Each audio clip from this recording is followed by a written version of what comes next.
Percebo que muitos espíritas estão criando muitas expectativas a respeito da transição planetária e a pandemia. Essa expectativa exagerada não pode trazer grande frustração? E você está coberto de razão. Eu lembro, numa época lá atrás, que acho que o Rubens deve lembrar, o Rubens era bem criancinha na época, mas você lembra de um grupo chamado os Borboletas Azuis? Era um grupo religioso chamado os Borboletas Azuis. Eles esperavam o fim do mundo. Eles se prepararam para o fim do mundo. E o fim do mundo não aconteceu.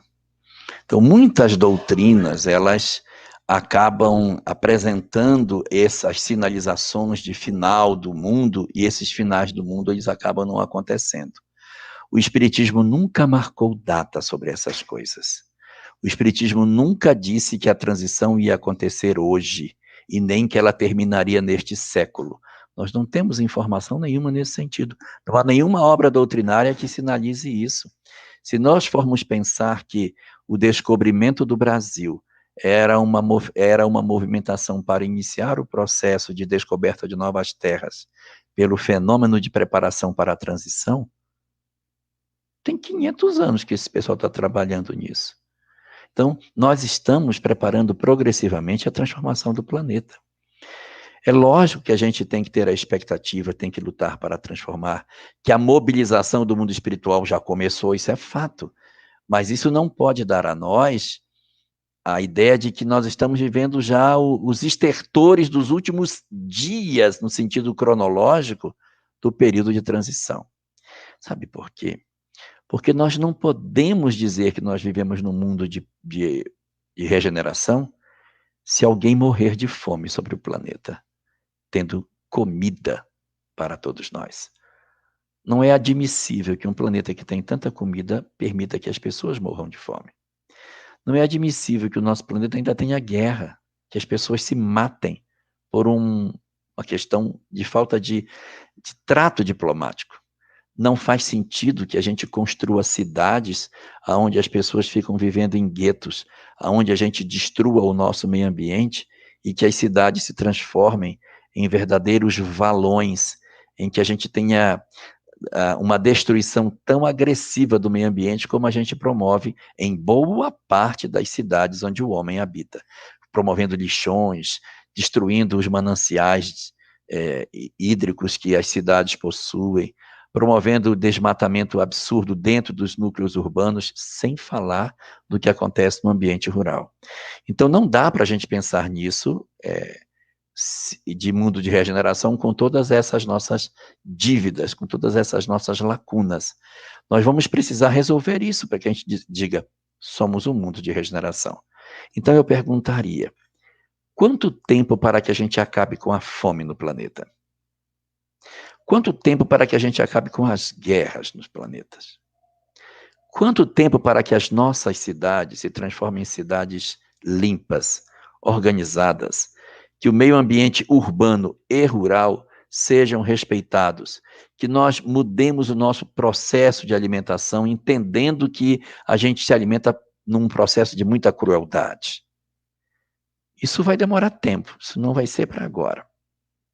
Mas a gente observa que a humanidade parece marchar de maneira muito, muito forte na tentativa de realmente tentar resolver as nossas questões. A gente vê as discussões sobre alimentação, discussões sobre o meio ambiente, discussão sobre a fome, sobre a guerra, muito fortes no planeta. Isso é muito bom, é um sinal de que a gente realmente está conseguindo caminhar. Mas não vai ser para agora. Eu acho que a gente criar a expectativa de que a gente já está vivendo ali, acho que não é muito próprio. A gente ainda vai passar uns bons anos ainda. Quando a gente resolver essas questões que eu falei, aí a gente pode dizer, olha, nós estamos indo na direção da transição. Se eu comparar com o século passado, a gente já melhorou bastante, mas ainda tem muito para fazer. As cidades hoje, por exemplo, no Brasil, tem estatuto da cidade, tem plano diretor, tem uma série de coisas que vão ajudar a cidade a melhorar. A ONU, criada em 1948, é um grande instrumento para tentar manter a paz no mundo. Isso é excelente. E as descobertas científicas que multiplicam o fenômeno de produção agrícola é um outro indicativo muito forte de que a fome tem condição de ser resolvida. Então, nós temos ferramentas para melhorar, mas não dá para a gente dizer que as coisas são assim se nós vivemos num planeta onde a vida é tão desrespeitada, onde a bandeira do desrespeito à vida, da defesa da vida, ainda está tão massacrada. As pessoas estão ainda de costas para o valor que a vida possui. Então a gente precisa resolver muitas coisas ainda. Mas a transição, ela vai se dar. Nós estamos sentindo o processo. Não há quem não sinta que isso está acontecendo. Mas como todo fenômeno da natureza, ele é lento. Se você quiser saber, pense. Nós já vivemos outra transição lá atrás. Essa é a segunda.